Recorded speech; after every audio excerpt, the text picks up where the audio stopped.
आज चाहिँ हामी आलुको एकदमै मिठो स्यान्डविच बनाउनु पर्छ। हेर्नुस् त कस्तो मजाको बनिएको छ। यो चाहिँ बनाउनु पनि एकदमै सजिलो छ। यसमा ज्यादा इन्ग्रेडियन्टहरु पनि लाग्दैन।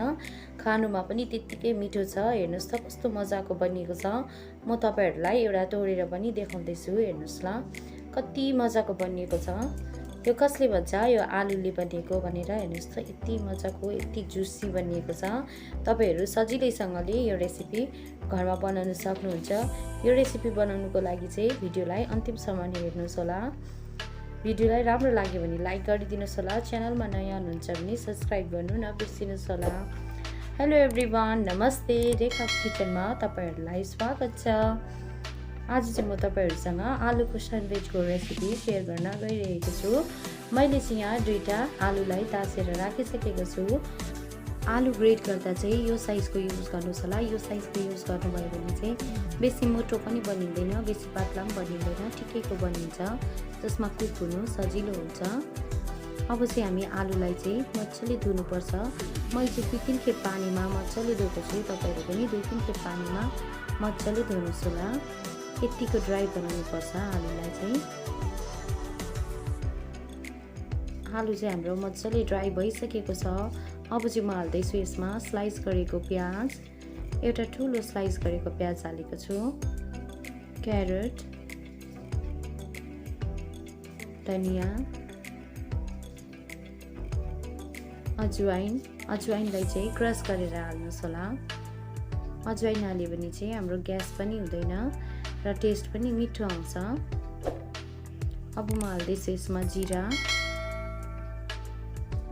Red chilli powder. तपाईहरु भेजिटेबल आफ्नो खुसीले हाल्न सक्नुहुन्छ। मेरोमा जे अवेलेबल थियो त्यो हालेको छु। तपाईहरुको घरमा जे छ त्यही हाल्न सक्नुहुन्छ। यसमा चाहिँ हामीले अहिले नुन हालेको छैन। नुन चाहिँ हामी बादमा हाल्नुपर्छ। अहिले नुन हाल्यो भने चाहिँ पानी सबै छोडिदिन्छ। अब चाहिँ हामी डो बनाउनु पर्छ। डो बनाउनुको लागि मैले यहाँ 2 कप आटा लिएको छु। कम्ती नुन चाहिँ तपाईहरुको इच्छा छ भने हाल्नुस्, नभए नहाल्दा पनि हुन्छ।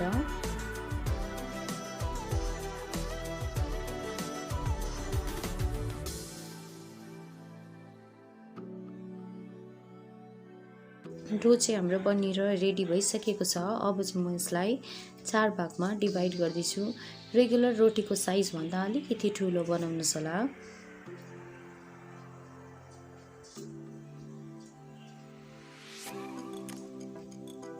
यतिको बनाउनु भयो भने हुन्छ। अब चाहिँ म यसलाई बेल्दैछु। मेरो स्वर कस्तो लागिरहेको छ है। मलाई चाहिँ चिसो लागेर स्वर भाँसेर चाहिँ मैले भोइस ओभर गर्नु नसकेर चाहिँ मैले भिडियो हाल्न सकेको थिएन है। यत्रो दिन मैले भिडियो हाल्न सकेको थिएन। अहिले चाहिँ अलिकति स्वर मेरो अलिकति क्लियर भएर चाहिँ म भोइस ओभर गर्दैछु। यत्रो दिन भिडियोहरू हाल्नु सकेको थिएन। यतिको साइज बनाउनु भयो भने हुन्छ। मैले चाहिँ सबै रोटीलाई बेलिसकेको छु। अब चाहिँ म हाल्दैछु यसमा नुन हालेर चाहिँ मजाले मिक्स गरिदिनुस् होला।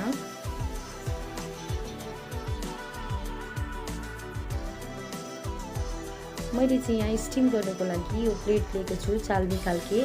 तपाईहरु मोमो स्टिमर या अरू कुनै स्टिमरहरू छ भने युज गर्न सक्नुहुन्छ। स्टिम गर्नुभन्दा अगाडि चाहिँ भाँडालाई चाहिँ तेल लगाएर ग्रिस गर्नुस् होला। मैले यहाँ टमेटो सस लिएको छु। तपाईहरु सेजवान ससहरू कुनै पनि अरू जुनै पनि ससहरू छ तपाईहरुकोमा त्यो युज गर्न सक्नुहुन्छ।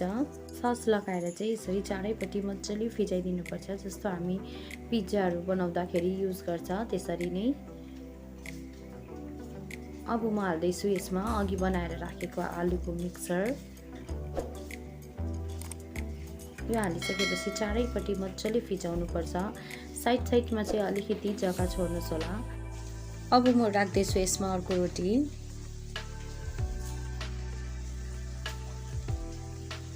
मैले चाहिँ यहाँ ग्रीन चटनी युज गरेको छु।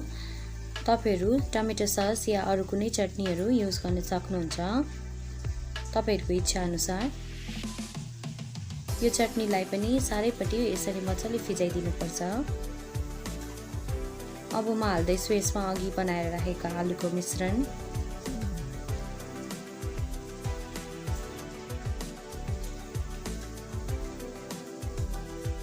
यसो गर्दै सेम प्रोसेस रिपिट गर्नुपर्छ। अब चाहिँ हाम्रो यो लास्ट रोटी हो। लास्ट रोटीलाई चाहिँ फेरि माथिबाट फिल गर्नु पर्दैन। यसरी साइड साइडमा हल्का प्रेस गरिदिनुहोस् होला।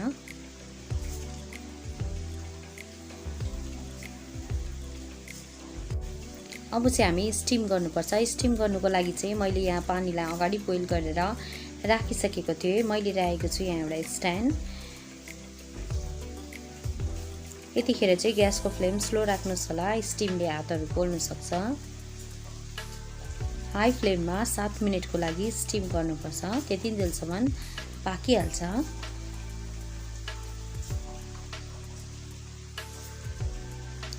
7 मिनट भइसकेको छ। अब हेर्नुहोस् त कस्तो मजाले कुक भएको छ। अब चाहिँ हामी यसलाई एकछिन सेलिनु छोडिदिनुपर्छ। मजाले सेलिसकेको छ। म चाहिँ अब स्टिमरबाट निकाल्दैछु। हेर्नुहोस् त कस्तो मजाले सजिलैसँगले निस्किन्छ।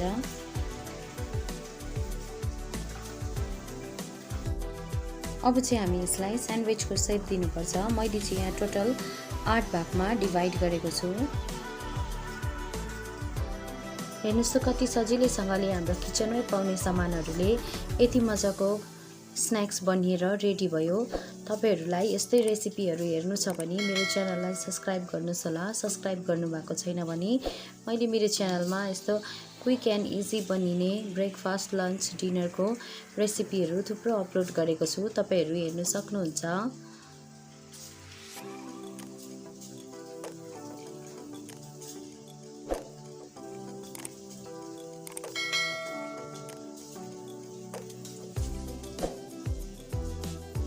यो चाहिँ यतिकै पनि खाँदाखेरि हुन्छ। हेर्नुहोस् त मजाले कुक पनि भइसकेको छ। यतिकै खाँदा हेल्दी पनि हुन्छ। तर म चाहिँ यसलाई फ्राई गर्दैछु।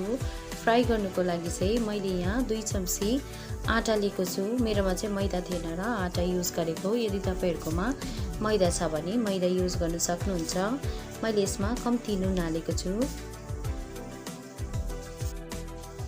कम्ती पानी हाल्दै यतिको बनाउनु भयो भने हुन्छ।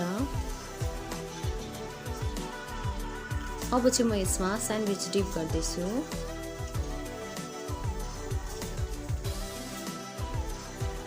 मैले चाहिँ यहाँ स्यान्डविच फ्राई गर्नुको लागि चाहिँ अगाडि तेललाई तताइसकेको थिएँ। अब म यसमा स्यान्डविच हाल्दैछु। स्यान्डविच हाल्दा चाहिँ स्लो फ्लेम राख्नुहोस् होला। हालिसकेपछि चाहिँ हाई फ्लेममा फ्राई गर्नुहोस् होला।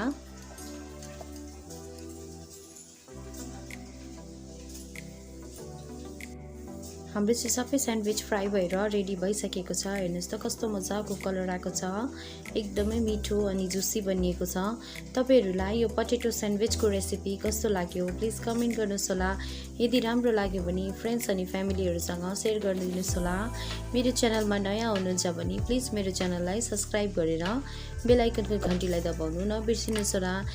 यस्तै मिठो रेसिपी तपाईहरुसँग लिएर आउने नै छु। तबसम्मको लागि बाइ बाइ, टेक केयर।